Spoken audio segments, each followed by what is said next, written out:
Glad you can join today's programming safe. I recently participated in a short interview of Pastor Jack Hibbs, Calvary Chapel, Chino Hills, California. Ken Michael and Pastor Josh Schwartz of Olive Tree Ministries do a weekly program online.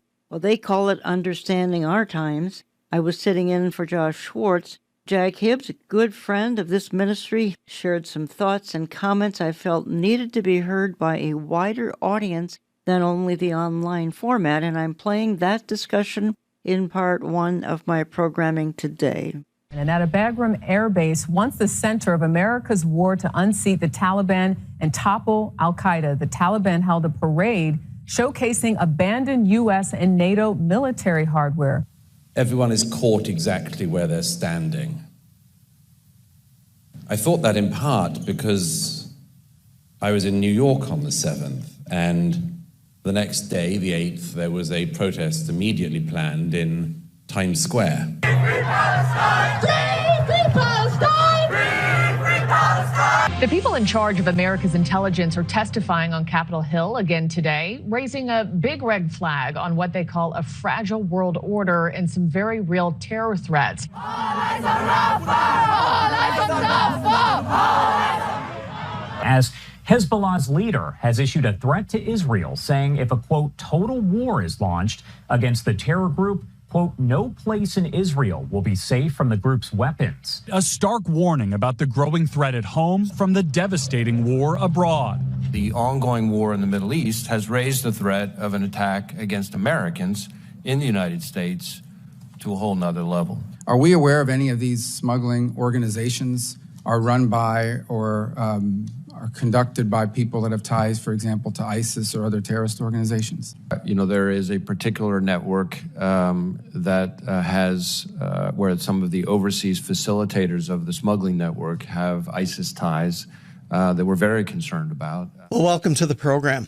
What are we witnessing in Israel right now? Are we witnessing an all-out assault? Is this the intifada that the Islamists promised would happen since 9/11? And then we have an election coming up. And what should pastors be talking about from the pulpit? And as Bible-believing Christians, if we don't agree or we have a problem with both candidates, should we even bother voting this year? Well, we're going to answer some of those questions.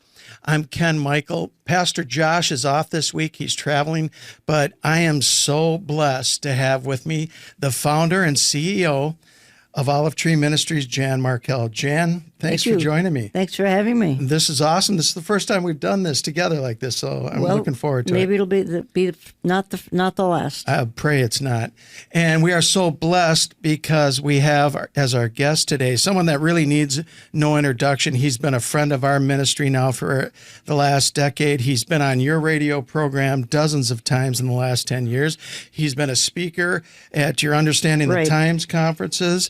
And he's the senior pastor at Calvary Chapel, Chino Hills, California. Jan, you call him America's pastor. I do. I couldn't agree more. I'd like to welcome Pastor Jack Hibbs. Jack, thank you for joining us. Well, Ken, I don't know about you, but Jan looks great sitting in that spot. We need to get her out more often because she's got a library of information throughout the years. And love you both. Grateful for the two of you and your entire... Yeah. Yeah, it's a pleasure to have you, Jack. So give us your take on what's going on in Israel right now. Obviously, it's changing literally by the hour if you're watching what's happening over there. But is this Islam promise, the Islamists promise that they were going to attack Israel and wipe the Jews off the planet? Do you think this is their final push, the intifada that they've been talking about? Give us your take on what's happening over there. Yeah, you guys, I do not believe it's their final push. Let me explain what I mean by that. If you study the history of Islam and its jihad out of the regions of Medina, for example, there is a tactic in Islam which is to advance and then to take basically a step or two back. When Islam is winning, they will never consider a ceasefire. When Islam's winning, they will go until all is accomplished. But when they begin to lose or they begin to experience significant pushback, they do the famous, let's call a truce, let's call a ceasefire. And Israel knows this. The West doesn't know it, you guys. The West has no idea how to deal with Islam. Israel in the neighborhood does. And so, no, Ken, this is not the last. This is the beginning of many pushes forward. They might take 2 steps forward, but they'll take a step back. They're still advancing. There's no doubt about it. And they're advancing around the world right now. We're seeing that. What's remarkable to me is that the world would rather sit around and condemn Israel rather than wake up to the sleeping giant of Islam in its global desire to establish the earth under the crescent moon. Can I just throw in a question, sort of a comment too? And I think you would agree with me, Jack, that in a sense, a global spirit of the Antichrist was unleashed. This would be back on October 7th of 2023, when we became aware of the now infamous attack on the kibbutzim in southern Israel. But that spirit of Antichrist, I think it was unleashed at a new level. Yeah, there was something, wasn't there? You could discern that something got out of the bag on October 7th. If I could draw a comparison, and look, this is one reporter's opinion, but for me personally, ever since September 11th, 2001, New York City has never felt the same. Yeah. For that matter, you can go down the streets of New York and I can discern a sense of darkness that was not there previously. There seems to be that going on again. This time, it's a global thing. 9/11 might have been more of an American thing. This is more of a global thing. And Jan, you said something so insightful and profound. I do believe, and I don't think we're making this up when we say, something in our natural world takes place, but behind it are supernatural powers. And the book of Revelation is very clear about this when it tells us that the Euphrates River during the tribulation period will experience some form of demonic loosening of demons, special demons that will be released. And the Bible says that they're actually chained right now at the bottom or under the Euphrates River. Now, the Euphrates River is a physical river. It's in a physical location.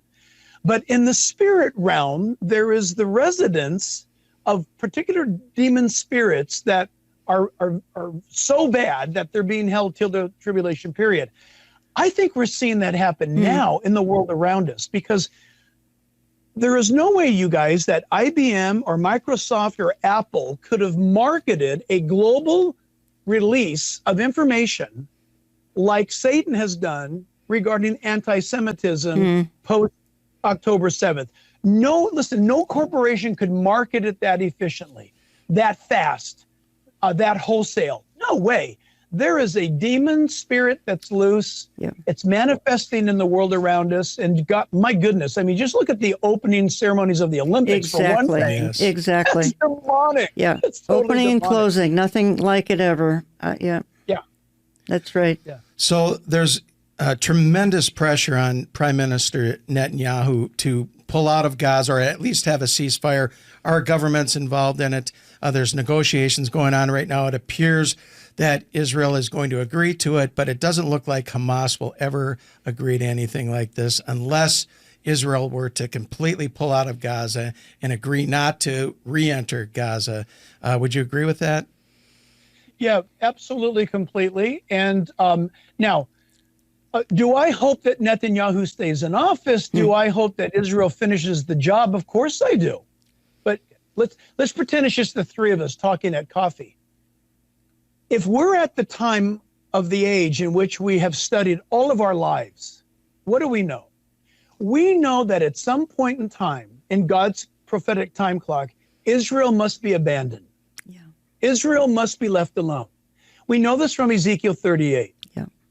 We also know that it is going to appear to be, in some way, shape, or form, living in a state of assumed peace.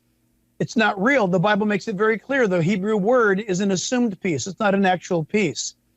Well, if Israel's going to be residing in an assumed peace, something's got to happen in the Middle East regarding our current dynamics. A, Israel does appear to finish the job, but it's going to be put into a state of assumed peace, or we've got the rise of Islam and Iran declaring that Israel must be destroyed. One thing we know for sure, how is this going to shake out? Well, we do not believe that the Antichrist will coexist with the doctrine of Islam. Those are two mutually exclusive worldviews. Exactly, yes. The Antichrist cannot coexist with Islam. But we know the Antichrist will prevail to a degree that there'll be a 7-year peace treaty. Is it possible that the time in which you and I are living in right now will give way to the rise of the Antichrist, and he will broker a deal with Israel's neighbors and bring about some form of peace that is truly not a real peace? And we are on the cusp of seeing such things happen. I speculate, if we are, then how much closer is the rapture of the church? Either way, man, I tell you right now, either way, we should all be honing our relationship with Jesus, and we should be testing ourselves to determine whether we are in the faith or not. Because, I mean, let's be honest, if Jesus waits any more longer in returning for the church, I mean, how can it be a surprise? Right. Yeah. My goodness, this is over the top, overwhelming stuff that we're watching. So, yeah, I would love to see America prosper. I would love to see things turn around. That would be called revival. But if God doesn't revive the church in America or in the West, then we're going into some pretty heavy duty days. But glory be to God, he knew that we would. And so we are ready.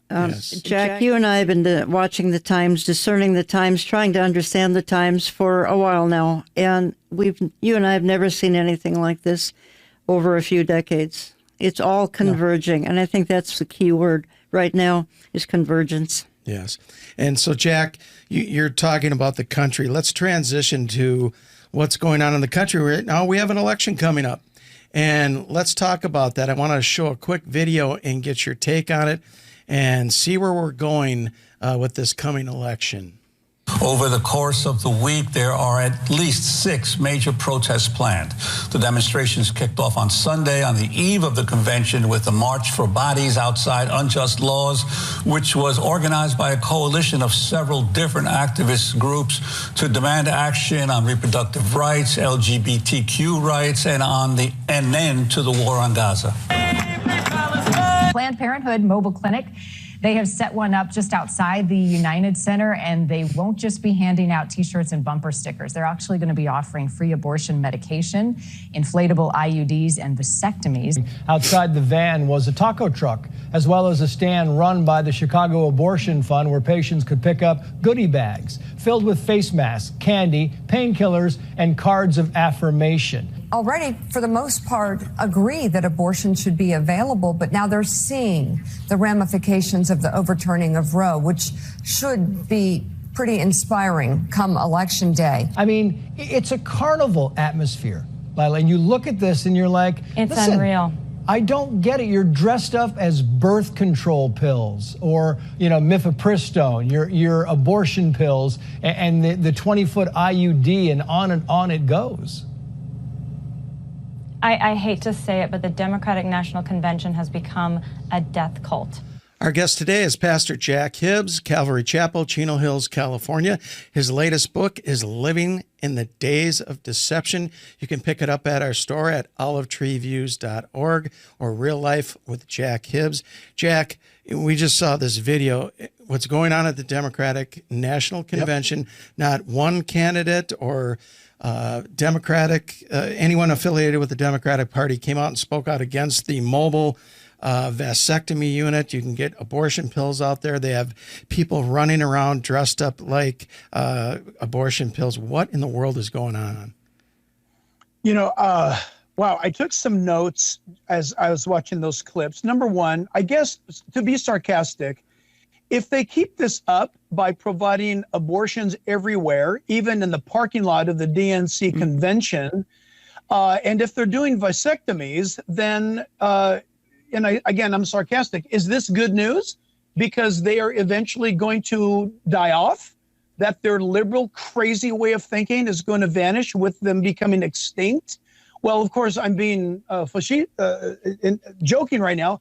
The fact of the matter is this is a demonic thing. And I wrote this down, and I'm sorry if this sounds hard, but please, I'm asking any one of your viewers or your listeners to prove me wrong. What is the correlation? How is it that what we saw during the Olympics, you could just transplant that right into the parking lot at the DNC, if not on stage? There's a profound correlation of pagan identifying with pagan practices and pagan deities. And this is not a bombastic thing to say. The sacrifice of human children. I want to challenge everybody, honestly. How can you possibly support the Democrat Party and vote Democrat when they are parading this in front of your face, using your money and your support to promote ancient paganism at the expense of a child's life and the mutilation, frankly, of man being able to reproduce according to God's decree? I mean, it's absolutely amazing to me. You guys, Jeremiah 29 verse 7 says that we as believers, whatever city and town that we find ourselves put there by God, we are to seek out the welfare and the benefit of that city so that those who live in it and we ourselves might live peaceable. And the Christian cannot sit this out. This is where politics has come into the biblical worldview scene and has said, stay out, Christian. We're declaring your Bible, your worldview under our domain. You can't vote. Keep your mouth shut. We will abort the babies. We will commandeer your nation, and we're going to have you pay for it, by the way. And oh, by the way, sit quiet as we parade these freak shows in front of you. This is, if there's never been a time to fight, well, now's the time. And for the Christian to say that they're a Christian and they're a Democrat, is that even possible? Yeah. I mean, I'm sorry, but you got to vote. You got to vote for a biblical worldview that's the best, that's the closest. There's no perfect candidate, but I tell you what, there are more Republicans that are pro-life than Democrats. Yep. Exactly. There are Republicans, the Republicans want religious freedom. Democrats do not. This is becoming all exactly what we've always believed. There is no sacred or secular. To God, it's all sacred. We, the believer, we have to insert the light and the salt into these dark situations. This has gone so far, Jack, that at the same time, what is going on, what you're describing, at the very same time, Iran is calling for former President Trump to be assassinated before the election. All of this is going on overdrive. All of this is going into the world of insanity and lunacy. And it is though, and I go back to our opening few comments, it's as though demons have been unleashed on the entire planet. And they're just kind of, we're this so-called democratic / demonic convention is very appropriate, quite frankly, for the times we're in. And then was it a coincidence? Michelle Bachmann was on our Understanding the Times program recently, and she said, isn't it a coincidence that they tried to take out both candidates at the same time? One they removed and told him they'd invoke the 25th Amendment if he didn't resign, and then the other they tried to assassinate. So are these by chance, or was this planned out? Yeah, there's a greater agenda going on. You guys know the answer to that, but this is not only so well engineered, but they have been engineering this, and people are going to say, oh, conspiracy. How about this? Listen to this. What Jen just said a moment ago, you've got not only an assassination attempt upon a former president that is campaigning for the office now, but you've got the absolute buffoonery of the Secret Service that I've watched some of the hearings, and now I'm embarrassed to be an American. Yeah. The other thing is this: where is a resemblance of the U.S. Constitution? Where's that at? What's going on here? You've got actually some sort of cabal, which I don't know of whatsoever, that is somehow puppeting people and moving things around where you have got now. Here's the choice. If you're a Democrat, here's your choice. You've got a woman by the name of Kamala Harris, who, frankly, as VP, nobody voted for her. They voted for Joe. He picked her. So he puts her on the ticket way back when. And now all of a sudden, by fiat, they kick Joe out, and they have, without the proper motion of delegates, without the proper constitutional way of bringing her about to be the choice for president, all of a sudden she is. All of a sudden she is the choice. How did that happen? Listen, it's absolutely what we've known from Scripture. When God is not in the minds of men, every man will do what is right in his own eyes. Exactly. And that's what we're seeing in America. And unless there's mercy by God, it's not going to go well in this upcoming election. I'm afraid that due to Christian apathy, God will give us the leaders that we deserve. Exactly. I couldn't agree more. In fact, one of the questions I wanted to ask you is, when God brings judgment on a nation, it's because of two things usually. It's the worship of false gods, false idols, and then the shedding of innocent blood. So I believe, and I've said this for a while now, I know Jan agrees, it's like we're living in Romans 1 right now, where God says, if you're going to keep doing this, if you're going to not stop what you're doing, turn away and repent, I'm going to give you over. I'm going to give you to the sin you want, and you can't take it back. It's giving you over to this debased, depraved mind, and I believe that's where we're at as a nation. You know, you guys, I've been doing a little bit of researching on Ishtar, the ancient goddess, and I am shocked to discover that the practices that she required of her devotees are shockingly familiar and similar to what we're seeing in America today. For example, in her ancient pagan worship system, she proclaims in her ancient writings, or those of her priesthood, this is a pagan deity, that she is both a male, she is a female, she is a girl, she is a boy. She can shift her gender. Her priesthood, they would dress up, one side of them male, the other side of them female. They would engage in homosexuality and lesbianism and bestiality worship, sex things. Things that we would think, no way, that's got to be coming out of Hollywood. The point, Ken, Jan, is this. I do believe that our culture has gone beyond the pale. I believe that we've crossed the line as a culture. I do believe that there's no hope for America except the church turning back. If America is given now this pagan, blatantly pagan, socialistic, a very opposite of what this Judeo-Christian worldview America was founded upon, it will be the hand of God. It will be the judgment of God, because it's exactly what we wanted. You see, Jack, I didn't want this.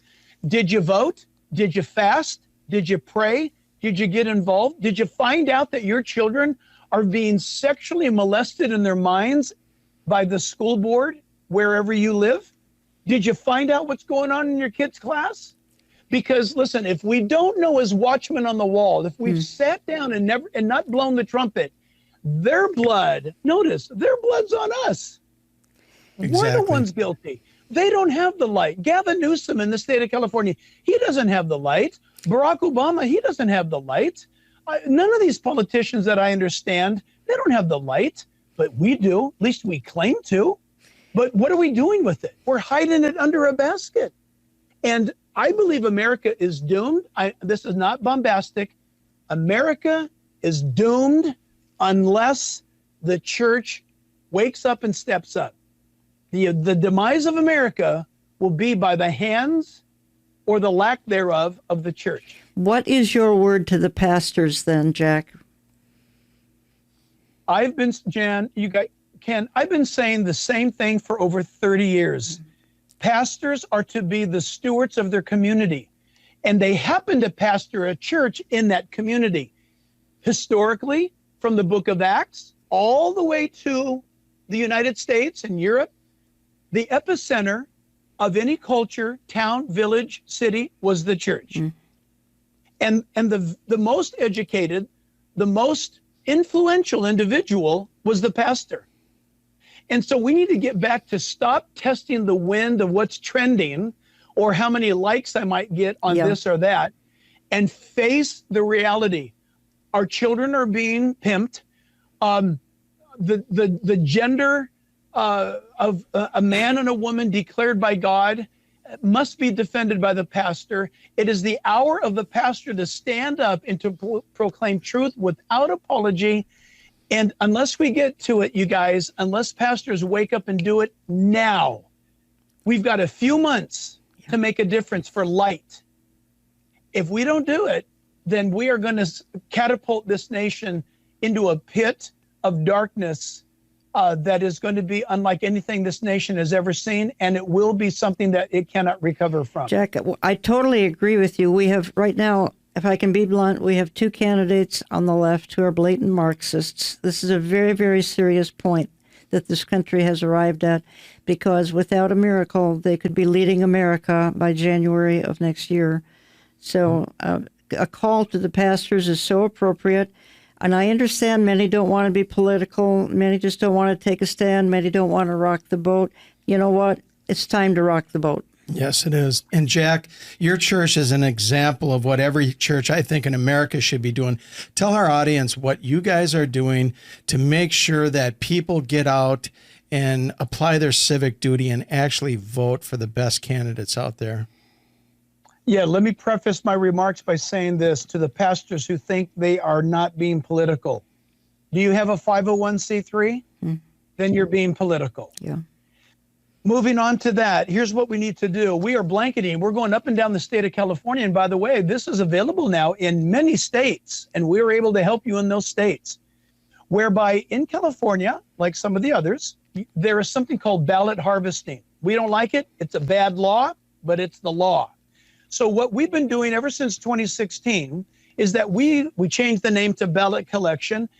Jan, I go up and down the state of California every Saturday with a team of cultural warriors.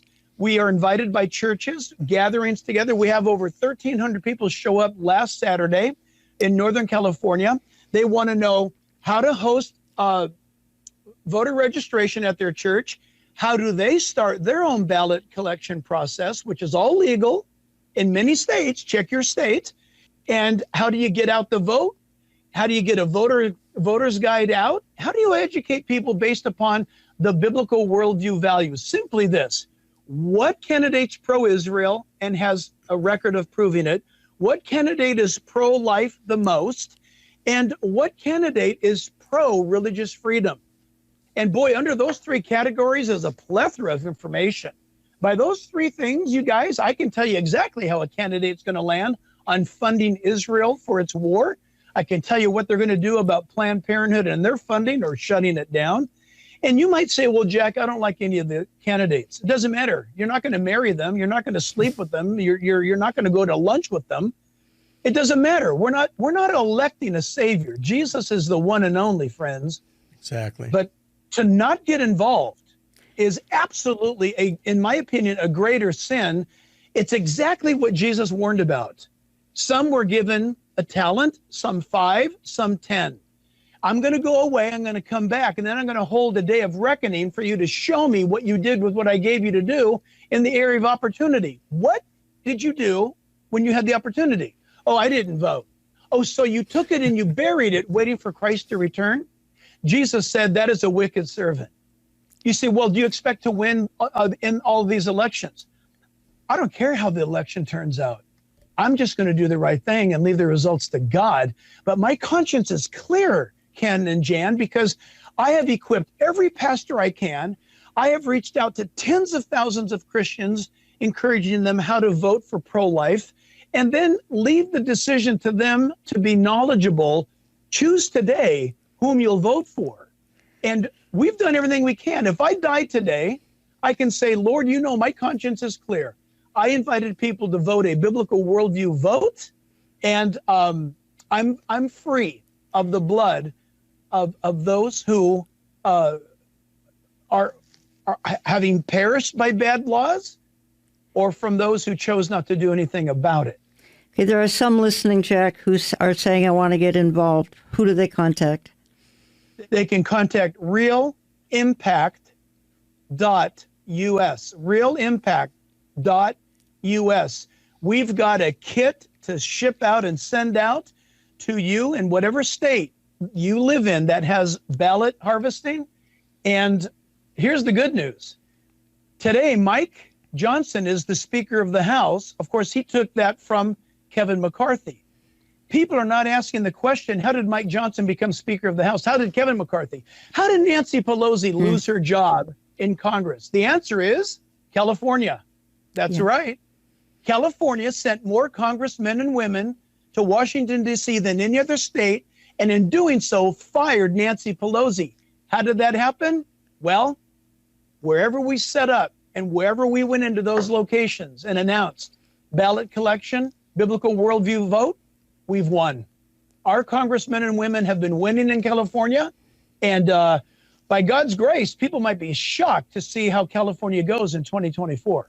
That's incredible, Jack, and I want to thank you for all you're doing. I think every church should use your church as a model. Our guest today has been Pastor Jack Hibbs, Calvary Chapel, Chino Hills, California. His latest book, Living in the Days of Deception. Jack, can we go out of the program? Can you give us some final words of encouragement? Because the days we're living in are dark. Give us some encouragement for these days of deception that we're living in. Yes, I have my Bible. I have notes taken from the headline news. I can't think of a greater time to be alive. With all that I've challenged and that we've challenged you about, this is not a time to lose heart. The exact opposite. Jesus said, as his nearing came closer to that generation, there'd be certain things that would be indicative and be revealed. And we're seeing those things now. Friends, I don't know the day or the hour, but Paul the Apostle said, concerning the times and the seasons, my brethren, you'll have no need that I should write unto you. You can sense it. If you pull back and take a deep breath and realize, wow, there's something going on. That something going on is the near coming of Christ. Jesus died on the cross for our sins. He rose again from the dead. That is his God. That is his eternal truth. That is more relevant to you right now than it ever has been. Today, right now, this moment, my friend, is the moment for you to say, I am accepting Jesus Christ as my Lord and Savior because I'm a sinner. And he rose again from the dead to justify my life. Well, then I put my life in his hands. He died for me. He rose again from the dead. I trust Christ. I give my life to Christ. And from this moment forward, I'm going to walk with him until I meet him face to face. These are glorious days. Amen. Be encouraged. Amen. Be encouraged. Amen. Thank you. Jan, I want to thank you for co-hosting. I think we should do this again. We might put Pastor Josh out of a job. I don't know. We'll see. Jack, thank you. You've been a blessing. I mean, you tell us the inconvenient truth, and you've ended on a very positive note. I can't thank you enough. Thank you both. When I come back, I talk to Pastor Brandon Holthaus. There have been at least 3, I would say, breathtaking events right here in 2024, and I think they have much deeper implications than some are considering, and we will in a moment. When I heard him spout that off, that shocked me, that we have that level. Where is our FBI? Where is the CIA? Why is it that we have one news organization blowing the lid on this? And these people, like, what? You're affiliated to terrorists, Hamas, Hezbollah, IRGC? You don't belong here. That's a terrorist organization. What is happening here? And again, this is why I'm trying to point this out to you. This is not a, Republican versus Democrat. This is way evil. This is off the chart evil if these types of groups are being partnered with the DNC. Something's not right here. To add to this, the demonic National Convention had Planned Parenthood offer free vasectomies and abortions during the DNC in the front. I don't know if you caught that. And you're like, what? Okay, and vasectomies and abortions, that just means they don't want people. It's a depopulation ideal right there. Wow, okay. And then they invite rapper Little John to rap there as if they're like cool or something. I don't know what that means. But here's the funny thing is, and it shows you, they say they're champions of women and women's rights and all this other stuff, right? They're really not, because of transgenderism shows they're really not for women's rights. When you find tyrants, they always abuse women. So they bring rapper Little John. Well, dude, I had to block some of his titles out on this article because they were so profane. But they're all about treating women horribly, every one of them. And that's who they showcased. A misogynist rapper, but yet they're for women's rights. And welcome back. That was the voice of Pastor Brandon Holthaus, lead pastor, Rock Harbor Church, Bakersfield, California. And in that little clip there, he is commenting on the recent DNC convention that set a new low, I think, in politics and conventions and all. And I have said right here on Understanding the Times Radio, and actually in some of my e-newsletters as well, that in the present year, we have seen several astounding global events. And we're going to talk about a couple of them in this segment. Brandon Holthaus, welcome back to the program. Jan, always great to be with you. This DNC, you were commenting on that in your little introductory clip. It's not your grandma's old-time political convention or political party, and you gave a very appropriate description of it, and my goodness, a new standard in calling evil good. Yeah, and I called it tongue-in-cheek the demonic national convention because of so many off-the-chart evil things I saw around it. Like I mentioned in that clip, giving vasectomies and abortions. In fact, what I understand is they were able to abort 27 children at that DNC. But even the messaging and the types of people that are there, the Obamas, and then you bring in Waltz, and you guys are familiar with Waltz there. Painfully. Here's the other thing. Investigators have pointed out there were at least over 200 groups surrounding the DNC outside. 71% of them were affiliated with radical Islamic terrorist groups. A lot of them were front groups, hate Israel, hate Jewish people, and they were all outside. And they're saying, well, they were peacefully protesting. Okay, they were peacefully protesting, but here's what people don't realize. The DNC is the one, along with the mayor of that town, who gave them the permission to have their rallies around the DNC. The interesting thing is they had denied other groups the ability to protest around the DNC. One group that was pro-Israel, pro-Jewish, was denied. But all these anti-Israel groups and radically anti-Israel that want to end Israel from the river to the sea were given permission to be around the DNC. So here's what commentators have said, and I guess this is where I'm going to weigh in on my opinion. They wanted them around. They gave them permission, because if they didn't, they would have said, no, we don't want you around. But they wanted that around because they were appealing to a radical element in the Democratic Party, this Ilhan Omar type of person, this AOC, this anti-Israel BDS. They're appealing to that, and they're appealing to the Islamic vote, for instance, in Michigan with 250,000 voters. And allowing that to happen is an indication of who the Democrats are partnering with. And I would say to any Jewish donor to the DNC, you've got to think twice about what kind of party you're belonging to. When they take this radical of a stance, and it was not just Islamic groups, it was hardcore Marxist groups and others like that. That is the new face of the DNC. This is not the party of John F. Kennedy. This is a radical left demonic party. And I think the tragedy, it was all in a carnival-like atmosphere. It's like they were partying. They were so happy and so giddy to all be together, united in evil. And I agree. This goes way beyond politics. This goes into the realm of terrible debauchery and, again, calling evil good. By the way, I know a lot of you are wondering, what on earth can we do to stem the tide of chaos in our country? I hear from a lot of you who are simply not going to vote.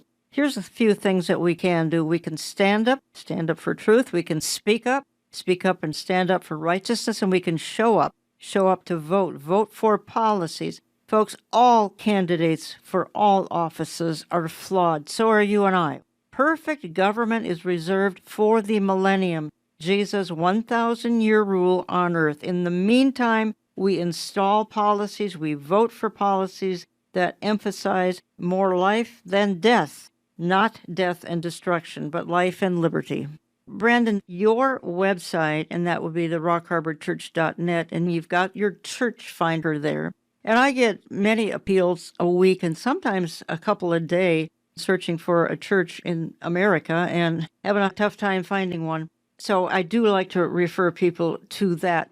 So, Brandon, you have been very, very active and proactive as it concerns Israel, concerns the people over there, the soldiers over there. My goodness, I've caught you on the battlefield, literally. Why don't you give us an update on that? Because I think a lot of people, and my listeners, I've got several, who've actually contributed to that. And I think they can do that also, rockharborchurch.net, correct? That's correct. They can go to our giving tab and go to the tab that says Bless Israel or Bless the IDF Families, and you can contribute that way. And then when you do contribute, know that your money is going to go towards protective gear for the IDF, for medical, for helping their families, because the families, a lot of them haven't been working because they're been called up. And so they've needed basic supplies for their families. A lot of that will go towards that 100%. And we are continuing to send groups over there once a month. We're taking supplies over there and buying supplies while we're there to help them in this war against evil.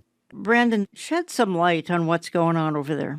As you know, it's a difficult time for Israel, but when you're on the ground, you really see what's happening there. And we have our contacts in certain IDF troops and units, and they give us more information about what's happening. The latest insight that we have is eventually they're going to have to go into a war with Hezbollah, and they're already said they're training for Iran. That's straight from the mouths of people in the IDF troops. So a lot of our troops that we support, they're moved up north for Hezbollah. And I think a lot of the presidential election this year is going to have to play into that of when and where, how they're going to attack. The other thing that's happening on the ground, and a lot of people don't know this, is the fragmentation of the Israeli society that's happening because of this war. You don't hear this, but when you're on the ground, you hear it from the IDF guys. And what's happening is because this war has been so prolonged, a lot of guys have been away from home, but a lot of guys have seen a lot of bad things. We got to interview people that have been in rescuing hostages from the tunnels and rescue missions. And a lot of those guys will report, you see a lot of bad things. You see the worst of war. And unfortunately, when the media tells you, well, there is a difference between civilians and Hamas, there's really not that big of a difference, because when a civilian picks up a weapon and starts firing on you or aims an RPG at you when you're trying to rescue hostages, then you have an obligation to deal with that. And they end up eliminating those people who do that. And unfortunately, it has its effect on you. And then war does have that effect. We know from our own soldiers that they come home a lot of times with PTSD because of the things they saw. Well, that's happening in Israel. And unfortunately, there's not a lot of resources in Israel to help the soldiers out with PTSD. So a lot of times they're just being told, pull yourself up by your bootstraps and motor yourself through that. And that's not how you handle PTSD. Guys are coming home and either a severe case or a mild case of PTSD, and then they get hit with a divorce from their wife saying, I'm not going to be married to you anymore because you have this 1,000-yard stare, you've turned into a zombie, and the poor guy has seen too much, right? And they're like, I don't want to be married to this anymore. And so what's happening on the ground, the IDF is telling us, is they're having major problems with divorce cases in the IDF where their wives don't want to be married to them anymore. And it's bringing a financial burden, obviously, because the reservists are having to serve and they can't work at their job. So the wife and the kids are suffering financially. And so the stress of all of that is breaking their families apart. And like I told you off air, I think I now understand why Elijah is predicted to return before the tribulation, because their family structure is disintegrating. And the longer this war goes on, the more it will disintegrate, to where Elijah is going to have to turn the hearts of the fathers to the children and the children to the fathers. He's going to have to reunify Israel's family unit to prepare them for Messiah's second return. I see that on the ground, Jan, and it's disheartening, but it's an inevitability of prolonged war that won't end. You said that they are preparing for a war with Iran. Has anybody apprised you of what that would look like? They didn't give me any details. Obviously, they're pretty close mouth on that. They just indicated to me, I said, what's the next move? And they go, well, the next move is we got to take care of Hezbollah and deal with them, because we cannot have 80 to 85,000 people displaced in the north. And we have to probably move the border up to the Litani River and get some more space, because they can't be that close. And here's what people don't realize. There's a massive tunnel system up north as well This has been one of the problems that they have to get taken care of. And the United States continues to withhold, basically have an arms embargo. Israel needs so many weapons from the United States, but one of the big weapons is this bunker buster that's a 2,000-pound bomb. And that bomb is able to go and bust those caves, those tunnels that they have. And so the United States is actually the one slowing the whole process up, the Biden-Harris administration. So they know they have to deal with that. And then they said, we're already training for Iran. And that's as much information they could share with me, but they have Iran on the scope. Pastor Brandon Holthaus pastors Rock Harbor Church in Bakersfield, California. I've actually been privileged to minister there on a couple of occasions. You can learn more. A couple of websites, rockharborchurch.net or tipofthespearministry.com. I'll give that again towards the end of the program. Brandon, they have been at war now for a year, coming up on October the 7th, 8th. And now we're talking about a conflict that certainly, if we're talking war with Iran, and if we're talking move the border to the Litani River, that could take, quite frankly, another year. Is that possible? I know, Jan. And what it indicates to me is that this war's never going to end for them. That's right. And that's what I'm sensing from them. And they realize that this thing is going to be a long process. And they have to do it because when I talk to them, it's an either-or situation, Jan, and that's what a lot of people need to understand is the fact that it's either us or them. They're going to either eliminate us or we're going to have to eliminate them. So it's not a thing where you can negotiate with Hezbollah or even Iran at that point. These people are wanting to destroy Israel, and you just can't let them continue to foment that. And they fire 150 rockets into Israel, and then Israel retaliates. Talking to people on the ground, I got to interview Caroline Glick as an example, and she was saying this is costing Israel too much to continue to defend itself. Israel cannot be in a constant state of defense where it does strategic strikes, but then never really deals with the issue of Hezbollah or Iran because it's going to destroy us financially. Because Hezbollah gets pennies on the dollar for the weapons that they have, and they have about 150,000 rockets and different capabilities. Israel has to pay millions of dollars for like Iron Dome or David's Sling or whatever they're using to defend itself.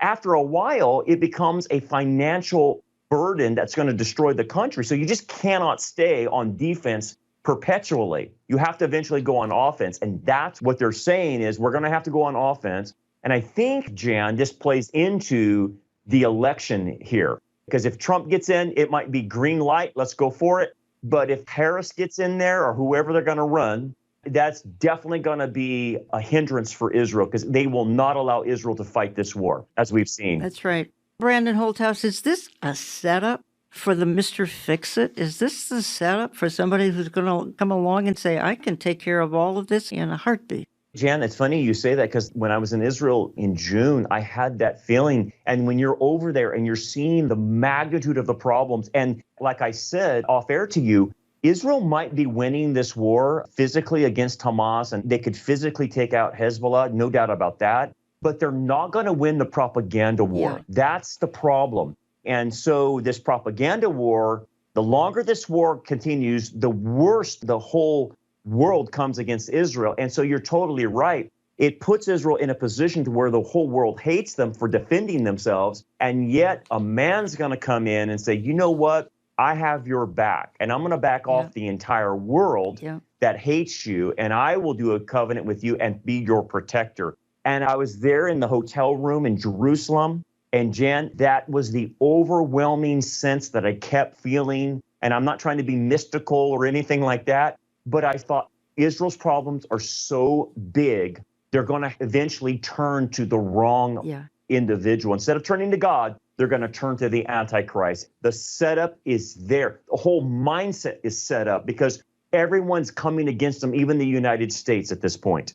I think that's the tragedy, or many tragedy, but that's one that's a personal heartbreaker, is that many of my listeners were sitting here watching a train wreck happen. And by that, I mean an American administration turned its back on Israel over 3 years ago, but almost every day, the offense is worse than, it gets worse by the day is what I'm trying to say. There are things going on with what America is doing to Israel that defy description. And if we had a 2-hour program, we might not cover it all. And then I have featured Michelle Bachmann, not only on air, but in person for our last Understanding the Times conference. We talked about that extensively. And folks, you can access that on our website under video. You can get a DVD of that evening's presentation. It's also on our Rumble channel. And as you say, Brandon, depending on what happens in November, this could get even worse if that's possible.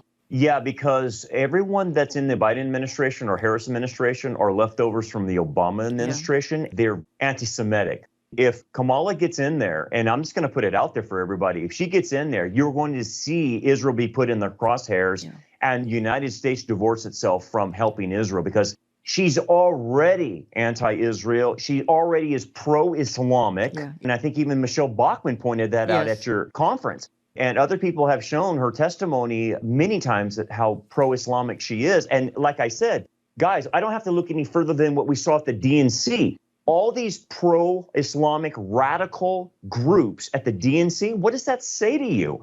These are not moderate groups. These are hardcore people that want to kill Jews. The DNC is wrapping itself in these radical groups. That's what you can expect. And here's the thing, Jen, and I think all of us need to understand this. What kind of leadership does the United States deserve? Because for the last 3 years, we have been anti-Israel in the Biden administration, slow walking arms, not giving them the proper weapons, telling them not to take Rafah, making up lies that Israel's starving people, which is the total lie. I've been on the ground. They're not. They have a total encampment that are helping the civilians and feeding them plenty. But yet the United States continues to lie about what's happening on the ground and lie about Israel. I will bless those who bless you, and I will curse those who curse you. So my question is, what kind of leaderships do we deserve after what the Biden administration has been doing? You're right. And then you've got a conference coming up. I believe your conference is September 6th and 7th, correct? Yes. And here's what you say. You said this: when I decided to organize this conference, and in the title, The Geopolitical Ramifications of the 2024 Election, you say, I knew that I needed to equip the church to understand and navigate the upcoming global events. This is unprecedented, as over 4.2 billion people, which is more than 40% of the world's population, are set to vote in over 50 national elections. At the same time, we are living in a culture that consistently rejects the teachings of the Bible and that is immersed in deception. So on September 6th, 7th, I think you've got, is it about 8 speakers coming again, Bakersfield, California? Give us a little promo here. We're actually going to have it in Woodland Hills, California, to make it easy for people to get to the LA area. But if you can't make it, obviously people can live stream. And I have about 10 speakers. And what I've asked the speakers to do is not do a prophecy update 101. I told our speakers,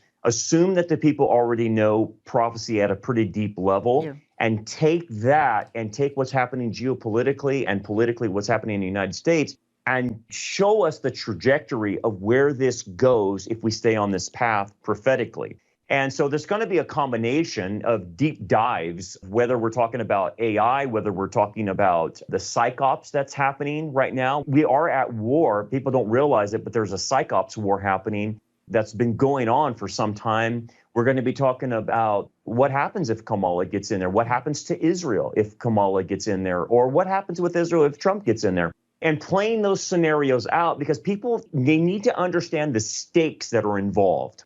And again, I'm not saying that we can stop God's prophetic program. We can't. But there's things we can do that buy us more time, give us more freedom. And we need to understand, okay, as a believer, what can I do then with the time I have? And so we're going to be talking about those kinds of things at the conference. They can access it on demand, $9.99. Folks, you can watch it for the next 4 or 5 weeks, however long, 10 speakers. And would on demand be tipofthespearministry.com? Yeah, tipofthespearministry.com. You can get it there. Okay, tipofthespearministry.com. Brandon, I'm down to about a minute or two. Anything you want to sum up here? I mean, we've given some bleak news leading up to where we are today. Look, America is in big trouble. That's all I can say. And I think what happened back in August at the DNC set the stage for some of this. And where are we going from here? The positive that you take out of it is kind of what you've always said. It's all fallen in place. And what we see is all the pieces of the puzzle are making sense. But the only way you can make sense out of it is to know the Bible, know prophecy, And then everything unfolding to you says, okay, God's in control. It looks like chaos, but it's not from a biblical perspective, which means that increases my faith, that increases my trust in him, saying, well, it's happening exactly how he said it. Therefore, it creates an urgency twofold, an urgency to be holy and an urgency to be about my Father's business. I don't have much time, so I better get on the ball and start doing what I can do and serving the Lord because the time is short. So I think that's the positive I would take away from that. Couple websites, rockharborchurch.net. There you find the church finder under resources, and then the conference information at tipofthespearministry.com, tipofthespearministry.com. Brandon, thank you for all that you do. I need to go out of the program, but I want to say this in doing so, that the psalmist said so long ago, our times are in your hands, O Lord. And as we watch the chaos and the confusion in our day, aren't you glad that such a verse applies to our time as well? Our times are in his hands. Nothing is out of control because God is always in control. I want to thank you for listening. We will talk to you again next week.